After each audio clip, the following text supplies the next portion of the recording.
In the 18th century, the mentally retarded were often ignored, punished, and exploited. Today, things are supposed to be different. Modern 20th century man is much more scientific and civilized.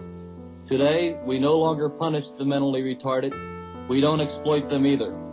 We have come a long, long way. Now we ship them 25 miles out of town to a state-operated institution and forget them while they decay from neglect. Originally known as the Eastern Pennsylvania Institution for the Feeble-Minded and Epileptic, Pennhurst marked a self-proclaimed progressive era for mental health. It was only the second institution of its kind to be opened in Pennsylvania during the early 1900s. For decades, children who couldn't fit in with society were abandoned in Pennhurst and unknowingly were abused and neglected.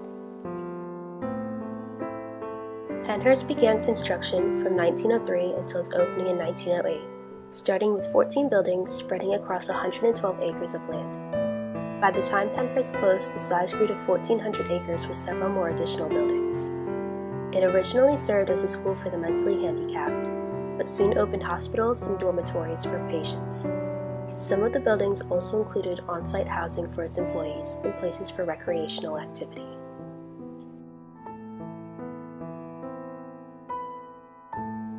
On November 23, 1908, its first patient was admitted, and within 4 years, Pennhurst was already very overcrowded.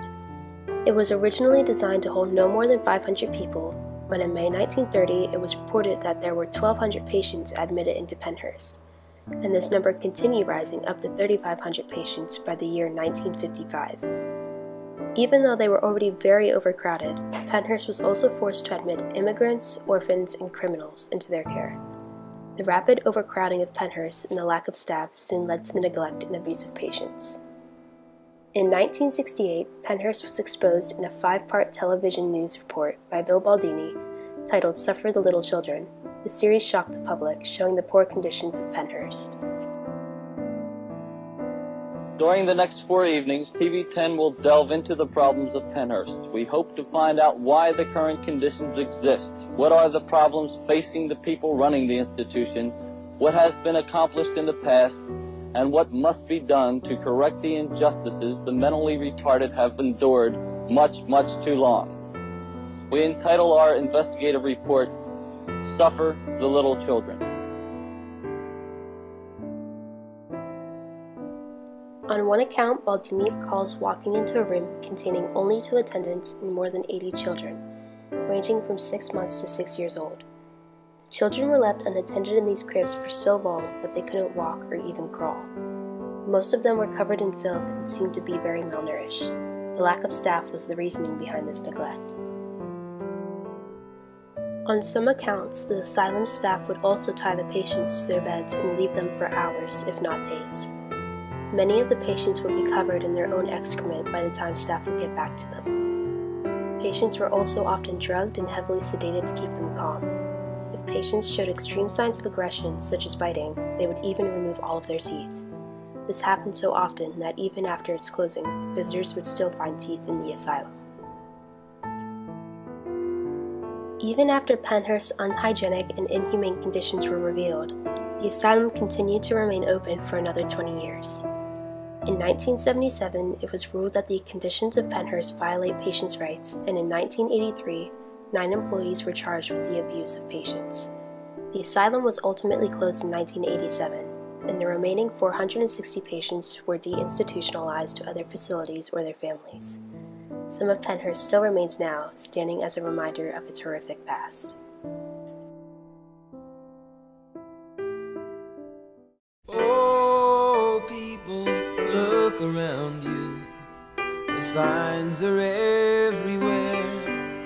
You've left it for somebody other than you to be the one to care. You're lost inside your houses. There's no time to find you now. While your walls are burning and your towers are turning, I'm gonna leave you here and try to get down to the sea somehow.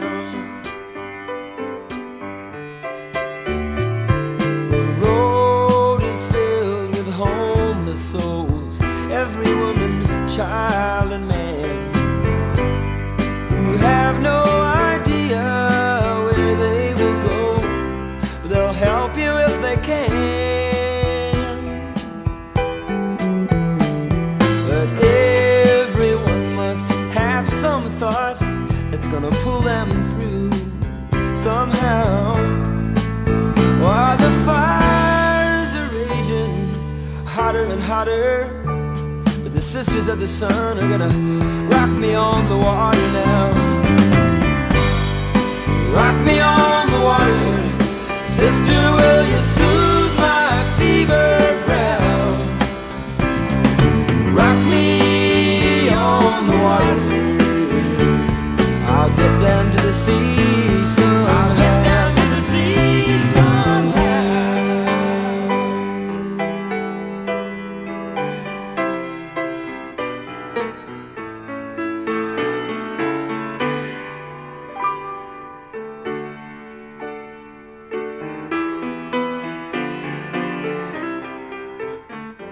Oh, people, look among you. It's there your hope must lie. There's a seabird above you, gliding in one place, like Jesus in the sky.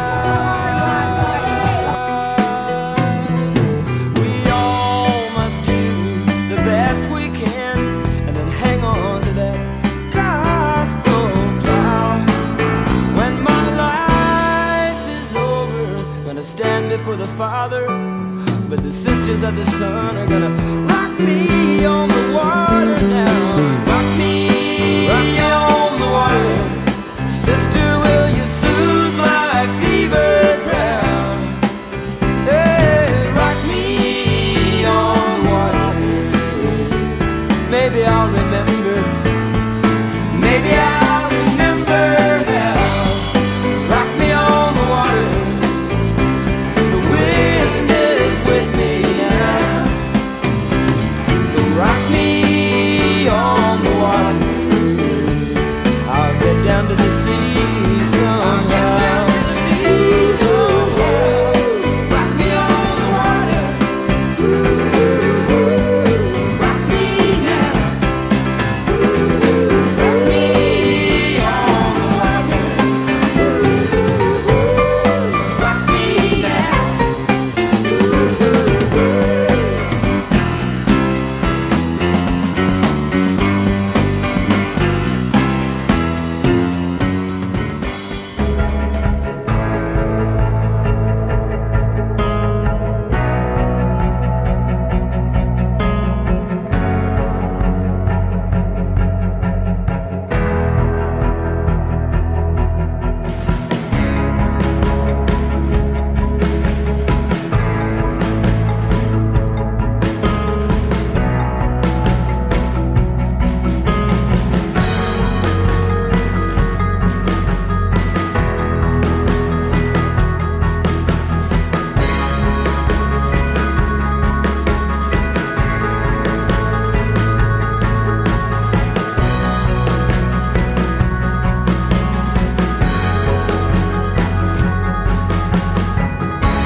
I'm walking uphill, both ways it hurts. I'll bury my heart here in this dirt. I hope it's a seed, I hope it works. I need to grow here, I could be closer to light, closer to me. I don't have to do this perfectly. Yeah, rain it falls, rain it falls. It's pouring on me, the rain it falls, rain it falls.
was excellent.